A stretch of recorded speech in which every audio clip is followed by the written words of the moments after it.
Okay, here is the project bike, a 1974 Raleigh Record. I received it in this condition, except that I have rubbed out the paint on the main frame. Did not rub out the paint on the fork. So here you can see how beat up the fork is. Decades worth of tar, dirt, junk. The fork is pretty useless.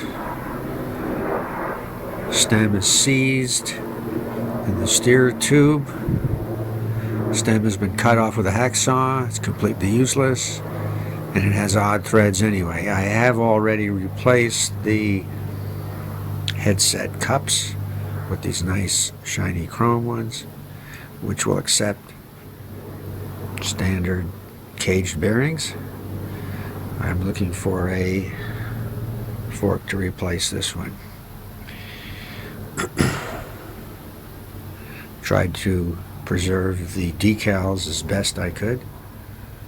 I'd rather have a chipped up original paint with original decals than a rattle can paint over. This will take a 1-inch seat post. I have found a number 5 spindle to enable converting over to JIS taper crankset. Original was heavy steel cothered crank. Luckily, the bottom bracket cups were in the bike. They are odd threads and would not accept modern crank bearing threads. But I will be able to use a modern crank. Several years ago, maybe 10 years ago, somebody gave me these wheels. 27-inch alloy stainless spokes, luckily. Nutted axles, front and rear. This is not a 10-year-old tire. This is a couple of years old. Grommet adapter to go into the Schrader hole to accept the Presta valve. This one will be converted as well from Schrader to Presta. Found a 5-speed freewheel, 14 through 34 teeth, to give me a spread of approximately 40 through 90 gear inches with the chainring that I selected. The original Raleigh came with probably 14 through 26 teeth. Not near the range I need to climb up my hill to where I live. So let's go and see what other parts I dug up from my collection. They're out here on my outside table. Brake set, Diet Comp front brake, single pivot caliper. Couldn't find a Diet Comp for the rear, so here's a generic Chinese reproduction. Handlebar setup, flat bar, trimmed down to 20 inches. My preference for urban riding. Here's the only other steel part on the bike. These English style touring levers in chrome plated steel. Stem is alloy. Crankset. 170mm crank arms. JIS taper. Shimano 48 tooth chain ring. And here's the 1-inch aluminum stem that I found. Polished out the upper part that shows. Here's a steel made in England seat post clamp and a chrome-plated steel binder bolt.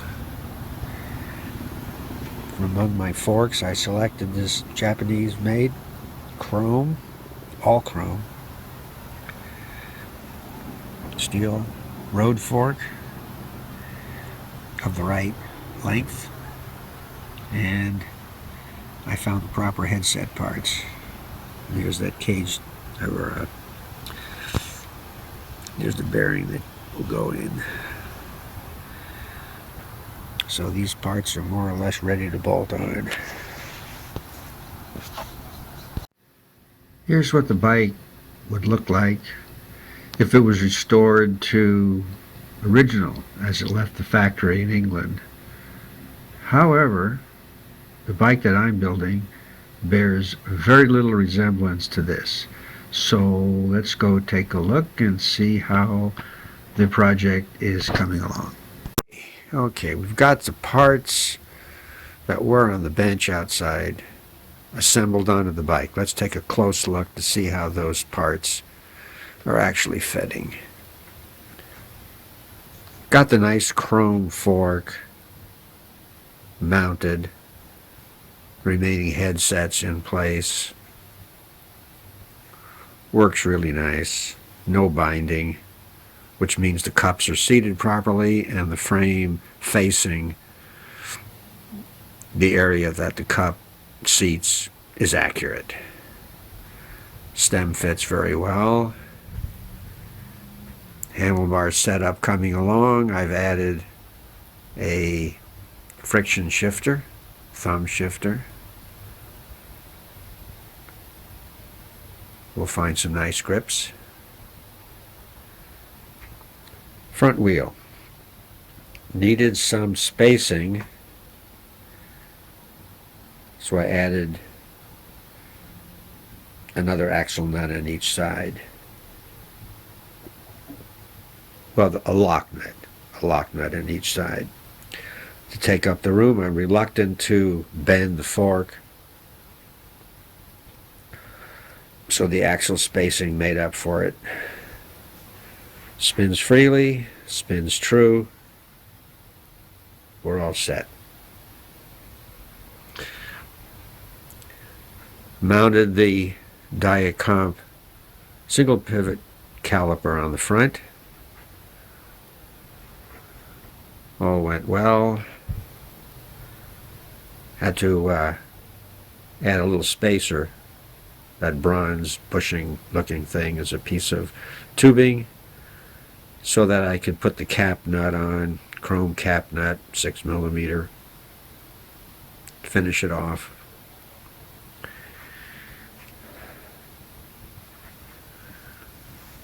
Mounted the crank. Now, what I did with the spindle, the bottom bracket or the crank bearing spindle, was to reverse it so the short end was on the drive side.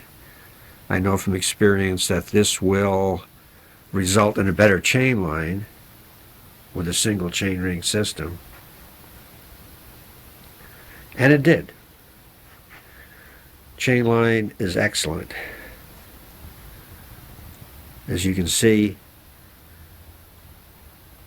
the chain deflects slightly outward on the high-end cog, which means it's aligned on the number 2 or number 3 cog, which is perfect for silent, running, efficient, low friction. The other thing to check would be to make sure the chain ring does not hit the frame, and it doesn't. And to make sure the crank arm does not hit the frame, which can happen when you mix and match parts. Plenty of clearance there.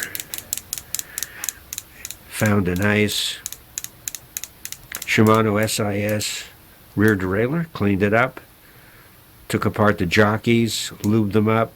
Everything works nice and smooth. I will not be using index shifting, strictly friction for various reasons. Simplicity, reliability. Takes a few minutes to learn what position the shift lever has to be in for any given gear, but once you learn it, you never think about it again. Here's the rear single caliper brake, single pivot caliper brake. Works fine so far. Rear wheel spins true, spins freely. Bearings have been adjusted, repacked, and the axle spaced, carefully spaced to give 1 to 2 millimeters of clearance to allow for easy mounting of the rear wheel in the dropout, but tight enough so that the frame does not bend too much when you tighten down the axle nuts. At this stage, everything is assembled just finger tight. Nothing's tightened down. The crank bearing is not tightened down. The crank arm is not tightened down, because if anything didn't fit, if any clearances were too tight, the chain line was wrong, I would go back and change things, swap things out, flip the spindle over, add spacers. But it came out okay so far. Seat post went in nicely. Put some silicone grease on it. You don't want to put aluminum into steel without grease. And the silicone grease is excellent. It will not wash out, will not dry out. I will be putting the Brooks saddle on when I take it off of another bike. So we're coming along. We have a little ways to go, but basically the wheel spacing, the fork bearings, the crank clearances, the rear derailleur, everything is set up and working, and I can actually start torquing things down before I start cabling. The purpose of the friction, having a friction-only shifter and only a 5-speed freewheel for an urban bike, is simplicity and reliability. Once set up, these things will go for years without adjustment, because as the cables stretch, you just move the shift lever a little farther. If the slack bothers you, you just turn this knob to pull the slack out, and you're done. You're done with the adjustment. Of course, you want to keep the chain clean and lubricated. Chain lubrication is the last thing I do after everything is running. Chain's been cleaned. It's a used chain. It's been cleaned but not lubricated yet. If the single pivot caliper brake doesn't work out, I will upgrade to a dual pivot, but these are more or less period pieces, mid-1970s, so we'll go with those for now.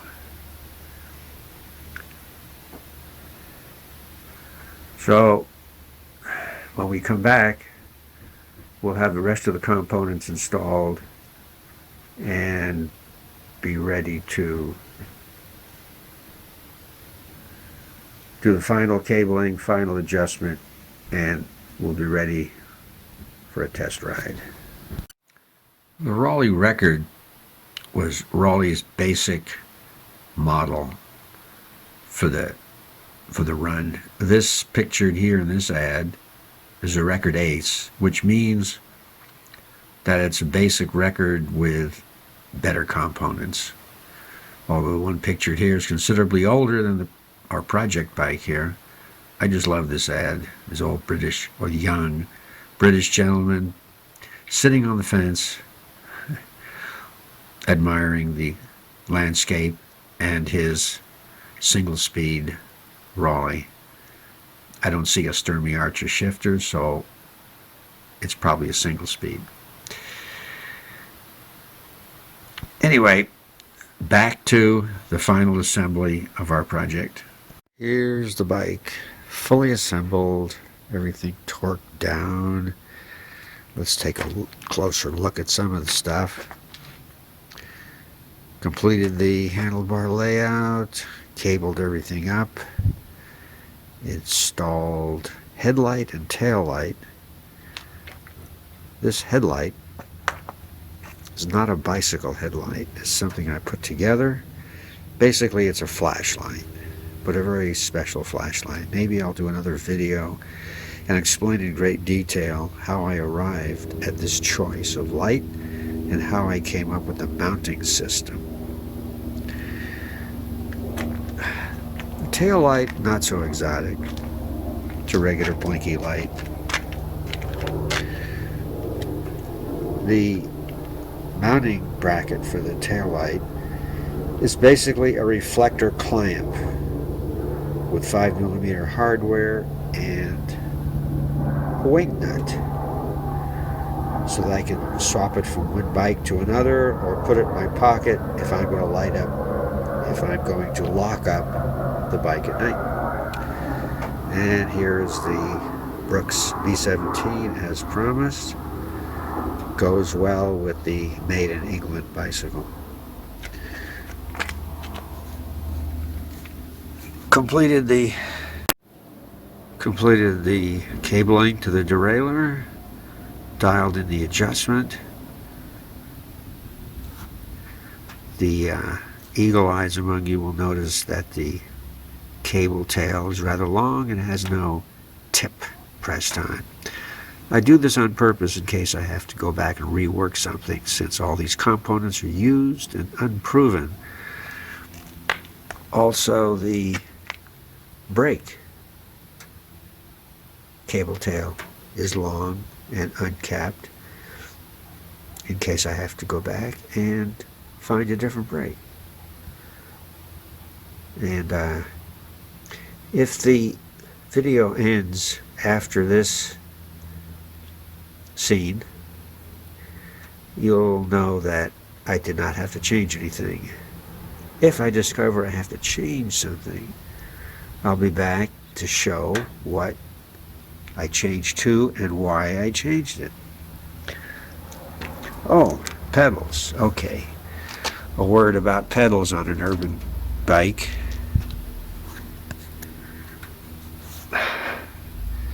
I've been riding the streets of Los Angeles for many years. I've tried regular cage road pedals, tried clips and straps, tried clipless, tried pure track style pedals. I ended up with this a flat pedal, BMX downhill. Why? Because in an urban environment, I found that I had to get in and out of the pedals quickly. Lots of starts and stops and surprises. Maybe it only takes a second or two to click in and click out, but I don't have a second. I especially don't have 2 seconds. I developed a pedaling technique which is more efficient, or makes the flat pedal pedaling more efficient, where I drop my heel early on the rising pedal and pull down with my leg instead of pushing down. And I unload the upcoming pedal to where my foot is just hovering. My shoe is just hovering over the pedal. So that's it. Everything's torqued down. Put in the remaining chainring bolts, tightened everything down, and we're ready to give it a go. And like I said, if nothing remains on this video, that means that everything's a go and nothing needs to be replaced. This brake did not work out. This was the rear brake, the Chinese reproduction of a single pivot caliper brake. When I test rode the bike, it squealed, it screamed. I tried increasing the toe in. I tried tightening the axle to the brake arms to where it would barely move. Then I got it moving. I tried cleaning the rim. I tried changing out the shoes. Nothing worked. So this brake is junk. I will rework the bike to install a replacement brake. Coming right up. As a replacement rear brake, I came up with this Derailleur 500, 600, 500. However, it was too short a reach, so I fabricated this drop link. Years ago, they made a drop bolt for this purpose, but it's been out of production for literally decades. I make these from 5mm thick aluminum, about 1 inch wide, hardware store stock. Drill 2/4 inch holes centered on the exact distance you want to drop the reach. So if the reach is 3/4 of an inch short, you drill on 3/4 inch centers. And you bolt up the brake to the link. There it is. You bolt up the brake to the link and the link to the brake bridge with 6mm hardware. It all works out. And we should be good to go from here.